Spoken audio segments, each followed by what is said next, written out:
אנשים משלמים מע"מ, ובפועל הם היו צריכים לקבל החזר מע"מ. זאת אומרת, לא רק ששילמת מע"מ, אתה פגעת גם בתזרים שלך. ואם אתה משלם מע"מ, לכאורה אתה חושב שאתה רווחי. מרוויח, כן. ובעצם אתה לא הבאת את כל ההוצאות.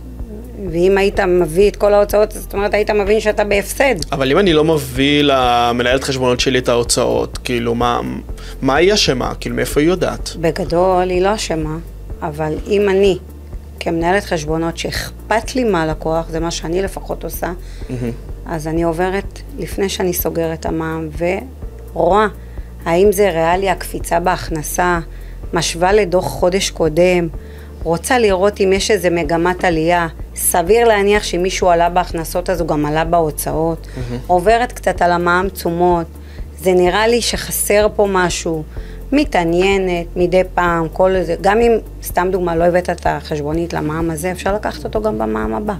להתעניין קצת בלקוח, להגיד לו, תקשיב, המע"מ שלך מאוד גבוה.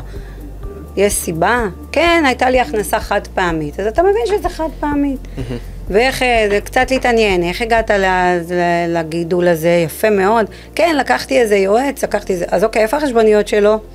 כזה להתעניינות, זה נקרא לראות את הלקוח ברזולוציות אחרות. במשרד רואי חשבון אין את הזמן הזה. אין את הזמן הזה לבדוק. הם שמים את האחריות על הלקוח. זאת אומרת, אם לא הבאת את החומר, זה לא בעיה שלהם. מבחינתם תשלם. תאר לך כמה עוסקים. משלמים מע"מ שהוא לא באמת משקף את העסק שלהם.